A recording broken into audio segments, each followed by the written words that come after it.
right, let's go ahead and get started here. Today is the 19th of October 2020. Let's go ahead and catch up where we were this morning. As you can see, we did break the green box. We had a couple good trades for a few minutes, and like most of the time over these last 2 weeks, really, it's been kind of difficult. You can see we are down 1, 2, 3, 4, 5, 1, 2, 3, 4, 5. Yep, 5 days down. It's kind of hard for me to put on some extra shorts here. At the same time, I'm looking to the downside, wondering if we can get to 33.92, 33.71. When we look at this as a point system, it's 10 points roughly that equal about $1 in the SPY. So it really comes down to, if we can hold these levels, then I'm not too concerned. With the upside here into earnings week, we do need a nice little pullback. You're going to hear all kinds of different catalysts for the reason for the pullback. I'm hearing things about the stimulus and so forth. What I will tell you is right here on 3409, that is 38.2 of this range. This nice little range that started here back in September 24th and pushing up into the trendy edge where we indeed could not get over. This is resistance until it's not. And then again, 5 days down. I want to take you into a smaller time frame so we can talk about what exactly happened this morning. And I was very clear on saying we wanted to be cautious going into today just because of I saw the ratio between the futures and equity. It just didn't make sense, folks. We're up 30 points, and I'm looking over at Apple, and it's up 80 to 90 cents this morning. And then the gaps that we had, ZM was a nice follow through. We had some traders here in the room who did really well on that. I took some team twice in and out for some profits. Then I pushed into some options, which I had to take for a loss for 40%. And then I started some spreads. I sold FDX for profits, and then I jumped into spreads on FDX, and then those hit me as well. A lot of these pulling back pretty significantly compared to the upside. If you think about it, 30 points up, they could hardly move, right? And here we are, 40 points down, and now they're all pretty much crap, right? So let's just kind of go over this and talk about this one more time so we can learn from it. So we had the target to the upside. We came in this morning. I said we were in the red box, and that's why I wanted to be cautious. Price pulled down. I did take a trade off of the line in the sand for 5 points in the futures. Then I jumped out. We broke down. Then I took some points off of what we call the trendy edge. That's the yellow right here. I made some money off of this to the upside, and as you can see, we cannot get over this EMA on the 30-minute. When we're having a pretty big sell-off, the 30-minute is really my go-to to see 30 minutes to an hour to see if we can get back over that, especially when it's an extreme sell-off. We start to think I need a smaller time frame. Okay, so until this thing can catch up, if we start to bid for some reason right around this area, we go inside, be checking on this EMA here. It is confluent with the edge. You guys don't really need to know what it is. It's just resistance when price is underneath it. And you can see right here we have it inside and down, which is confluent with that edge. So we got an edge, EMA, and an inside and down, all of this resistance until it's not. Okay, this 3409 once again is the 38.2 of the range from September that we basically are rallying in. Now, believe it or not, because of that rally from September all the way up into this point, this is actually still a really bullish trend. Okay, over the last 5 days, not so much. So longer term time frame still looks pretty good. All right, let's go ahead and move on here. I want to look at Apple. And matter of fact, let's make this, I'm going to make this a little bit bigger here so we can see everything. There we go. And if you're down today, don't feel bad. I'm down as well. It's temporary. We do need some follow through. I said I was really hoping for some follow through today, but unfortunately we didn't get that. We got follow through to the downside, right? It just took a while to get there. All right, so here's Apple. I want to bring us into the daily. And I'm going to unmute that. All right, we love kids. We love all kids. All right, so there we are. This is the daily. Notice that we could not get out of the neutral this morning, okay? Could not get over the neutral. So therefore, I'm not going long in this position as far as today is concerned. I did come in with some options over the weekend. Those are not working out. And we are pushing underneath the 9 EMA. Next target here, if we cannot get back above 117.12, especially if the ES does not go bid, then I'm looking for that move possibly in here where there's a relief bounce.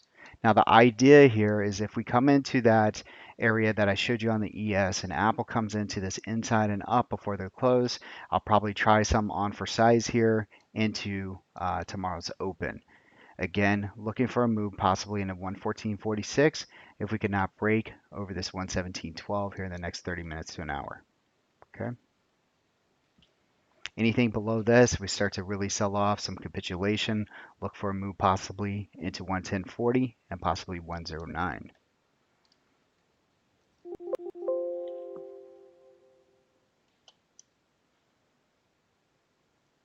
All right, let's look over here at Netflix.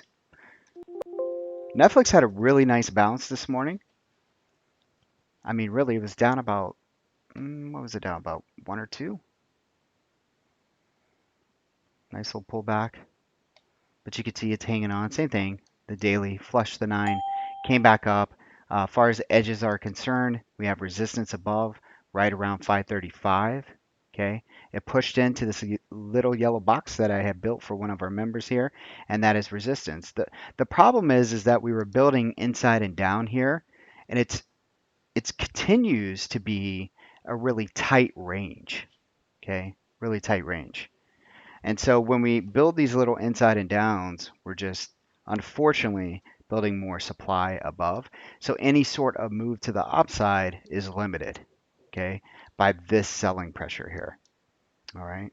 But tomorrow Netflix does have their earnings at the end of the day, and we'll see what that brings. All right.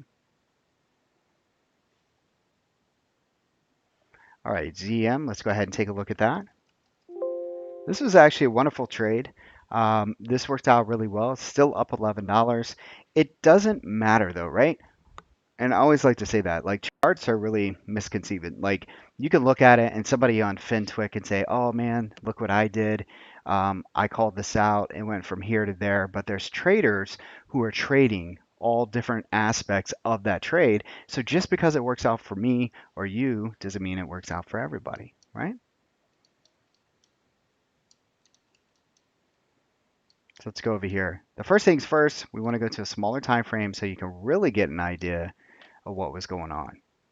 Okay, so we're going to bring it into a 10 minute as soon as it loads here. All right, here we are. So price on the open this morning pulled back into our neutral zone. It did go bid, and once it did, it actually moved right up into target at around 581.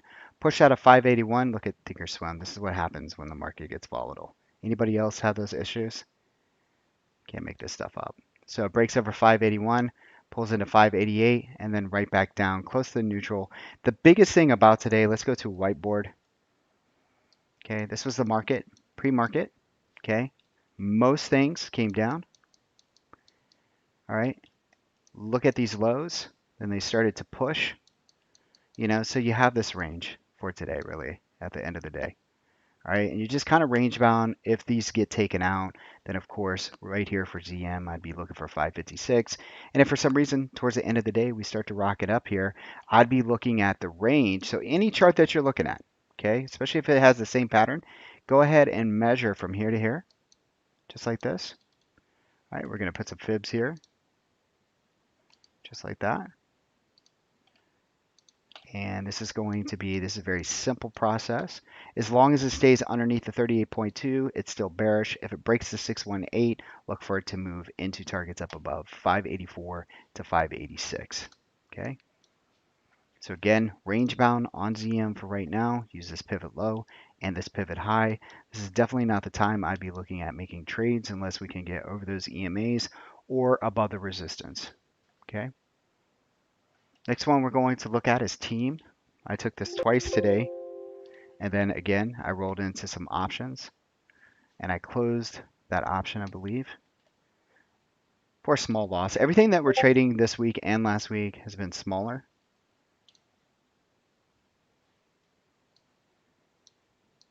Okay.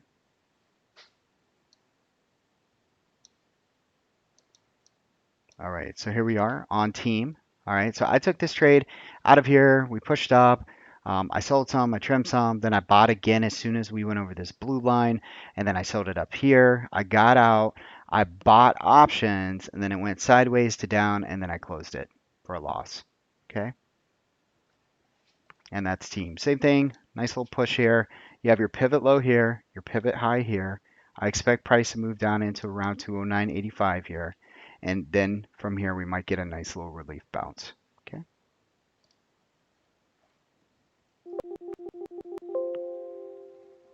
All right. Then Chewy, I bit the bone on this one. I still am holding it. I bought a little bit of time though, bought into next week. This was a chart that I had from last week. Let me show you a bigger time frame.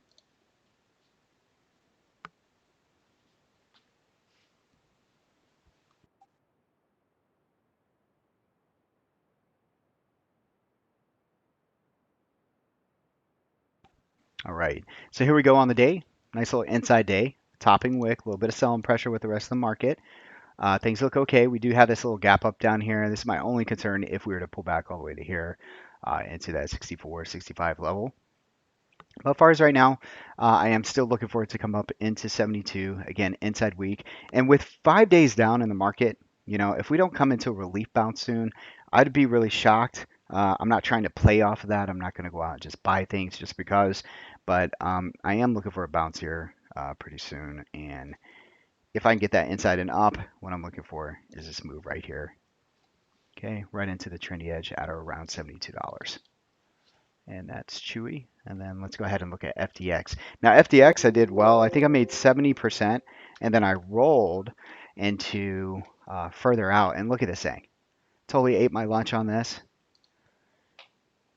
And let me show you kind of what happened here. I mean, complete reversal. This is why you have to have targets, though. But again, I traded up here to 70%, rolled into a further out strike. Didn't cost a lot of money. Looking for, this is the thing. We hit my target. So this is where I closed my original play, and then I went ahead because we were holding over this. I was looking to trade this to the upside, and look at the reversal here, down $3, and I believe this thing was up somewhere between like $7 and $8 or something. So just to go, to show you things can change dramatically really quickly. Okay, let's go to a higher time frame really quick on FDX.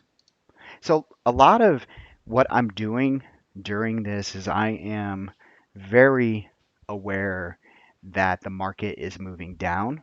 Okay. And if I'm taking anything counter trend, because look, we're not all robotic, right? We're not all mechanical.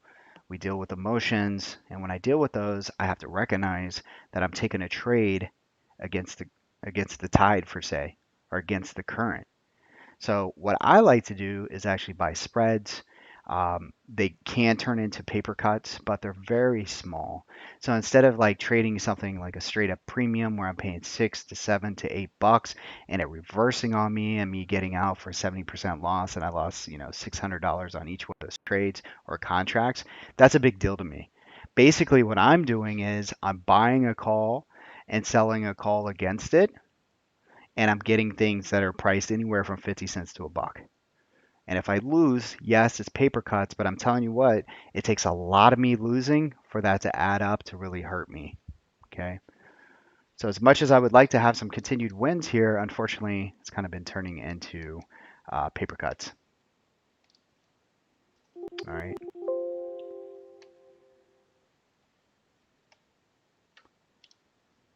All right. Let's go over here to SPY. Take a look here. Down $5.64. Does that mean that we are currently down about 50? Let's see. About 44 points. Okay. All right, this is SPY. This is our blueprint. We call this a neutral setup. And as easy as it sounds, it really is. It just depends on, are you trading mechanical? Are you trading with emotion? So this setup right here, you might want to take a picture of it because they do work, this is a neutral strategy. Okay, it could not break out of the neutral, so we're not going long in the SPY for, say, a swing trade. I did try some SPY high risk trades, small trades that cost me 19 cents at the trendy edge, and that didn't work out. But as far as the swing position goes, the way that I want to trade this is if price breaks above here, stops go in, and then I can trade to the upside. If for some reason it breaks down below, stops go in, and you trade to the downside, trimming at targets and or closing. You can see here, looks like we've come into pretty close there to the T2. If that breaks down, possibly we're looking for the weekly 9 EMA. And by the time it were to get there, this would probably be confluent with my target. All right. All right, so far on the weekly, over here on the ES, I thought this was interesting because this is something you always want to talk about. We said this morning when we opened up, we said the ES futures, they were inside and up, but that could drastically change because we have 5 days in the week, right? So this thing was looking beautiful inside and up. So this morning, they had you like this, but right into the resistance. Okay. Then you come back a few hours later. Unfortunately, you're right here. All right. Now, anytime I start to see this, again, it's only Monday. I want to be looking for the range itself. What if this continues down? What if it's one of those where you turn on the news channel, not that I watch news, and they're telling you, hey, we're at a record pace since, I don't know, March. This is the seventh straight day down in the SPY and so forth. You want to get an idea where price might want to be going to. And right now, it's an inside and down, so I'd be looking for, something that would move us into probably the 9 EMA here. Okay. And then from here, as far as shorts go, I'm not trying to chase this. So this is difficult. So to be transparent, it's been 5 days down. It's kind of hard to chase here. So if you didn't get short these last several days and you're trying to buy the dip, right? And you're not taking profits when they give it to you, or you're just getting beat up, maybe the time to wait is going to be down here. But if we don't get there, most likely what they do is they gap you up in the morning, and then you're sitting there holding puts. So it's just a very difficult market for a lot of traders. There's some wins, there's a lot of losses, uh, basically getting you to flat, break even to down. So I'm not going to sit here and claim that it's super easy. It's definitely not. But I do have a lot of patience trading with smaller size, and so I'm okay with that. If you guys have any questions, please reach out to me. I'd love to cover a trade for you, kind of show you some of my lines and so forth. I'll be happy to do that. Um, Other than that, you guys have a great day, and we'll see you tonight with a new futures blueprint.